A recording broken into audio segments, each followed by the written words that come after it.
Welcome back, everybody. It's time for What's Hot, where we talk about the stories that have us all talking. We're joined today by Klein from Boelter+Lincoln and Tracy Johnson joining us in for Jeff Wagner. An I-Team investigation uncovered 2 years' worth of verified complaints against Milwaukee County bus drivers.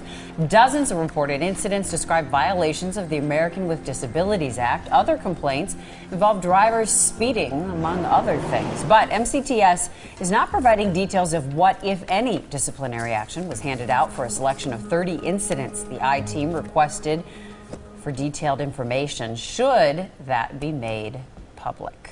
Well, I understand that these are public employees. They're interfacing with the public, that we're asking them to do lots of very important work. I don't think that we should be asking to see their disciplinary actions that are taken against them. Just like I don't need to see all the disciplinary actions that are being taken against a teacher in a school or another public employee. Well, here's the thing. If they are rightfully not picking up disabled riders, that's a huge issue. They have a hard enough time getting around as it is. They don't need an extra challenge. And if there's a repeated history of this, I would like to see them outed so that the course could be corrected and they're treated the way that they deserve to be treated. Well, and we need to find out, though, and this is why we're asking the questions, what MCTS is doing to correct recurring problems when there are drivers who repeatedly blow past people in wheelchairs because they're running late and they want to make up time. Is that driver being dealt with? That's a question the public that's spending money to pay these drivers' salaries, especially if you've got a repeat situation. Correct. I mean, are they the same people doing the same things over and over? Well, I happen to be an acquaintance with someone who drives a bus, and her comments reflected that there might be a reason for this. Some of the buses, the wheelchair equipment is broken for some reason. And what is MCTS's accountability to making sure that's fixed so that the drivers don't have to pass these people up? I think there might be two sides to the story, but I don't think that the public should be in on all of this. I think MCTS should deal with it. They're running what should be a business. Well, how do we know that MCTS is dealing with it if we can't see the records that show how they're dealing with it? Do we take their word for it? Well, I don't want to see the sausage being made. I want to see that there are results and that they're doing their job and they're picking up people. I'm not so sure that uncovering each individual incident is a good thing. Now, I think the story that you did was, good in uncovering some of the issues, but I don't think that we need to look at each individual incident. This is where we have health inspectors to make sure that animals aren't crawling in the sausage. So someone has to watch that sausage being made to make sure that it's good when it comes out the other end. Coming up next, Brian Goddard takes another look at your cold weekend. Or what's hot in our viewers' choice topic of the day. Turkey soup, turkey gravy, turkey sandwiches. Again, we have Klein and Tracy Johnson from Tempo, Milwaukee. Costco apologizing. It accidentally labeled copies of the Bible, as you see right there, as fiction. A pastor made that discovery while shopping in California. Costco blames the mistake on one of its distributors. Should the company have to apologize? I think from a PR standpoint, you just put out an apology. Mistakes happen, and for anybody to think that this was intentionally done, I'm just going to see the glass half full. I still think there are good people in the world that make mistakes. They happen. So fine, put out a PR statement and move on.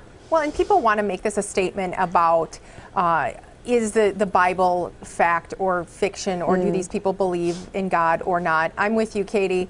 I think Costco has a reputation of doing the right thing, and I think what they did here was doing the right thing. It's also PR that Costco sells Bibles. Who knew? I didn't know that either. I mean, but you have different book labels, and the wrong labels got on the wrong book. Yeah. It happens. People make mistakes, and for a big deal to be made about this and incite some fire is just ridiculous to me. Fight for something that's valid. Well, and it's going to happen again in the future. Right. So let's go to our lightning round. Yeah. Selfie. Have you heard? It was recently just named the word of the year, but one article states selfies are not empowering. They're a cry for help. What? Apparently, Steve and I need help.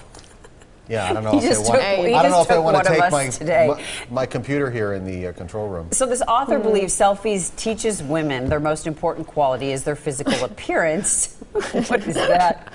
What are your thoughts? We've got one of Steve took this earlier. Take my computer. I mean, this is just ridiculous. I'm not crying for help. I'm taking a funny picture because, you know, it's something fun to do. I don't think necessarily labeling it as a cry for help is accurate. I mean, there's a lot of dudes that do it too, so they're crying for help too. They want people to look at them. I mean, is it just a situation where there's nobody there to take your picture? No, well, but it's one of those situations with a picture that you take yourself. You can take it 15 times, and your hair can be just perfect, and your chin can look just right.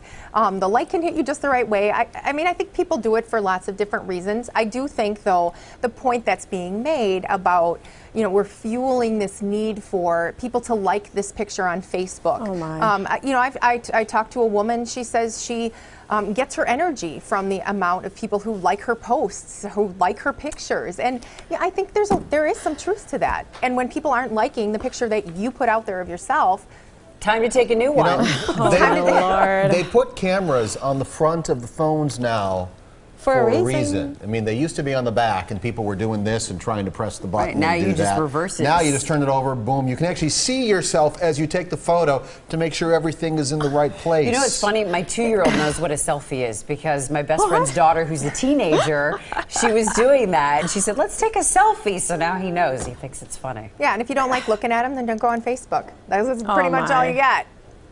This is just ridiculous. Hollywood loves selfies. Well, of course. They also love the camera, but that's not everyday people. You know what I'm tired of? I'm tired of everybody taking the selfies like from way up here. Well, it's better. It frames you better, doesn't it? Yeah, the light and your chin that's why they do that. You know, it's the emo teenage girl selfie from up here. All right, the What's Hot discussion continues online. Find that page at tmj4.com/hot, as I am now going to get email bombed from emo teenage girls. Coming up, Storm Team 4.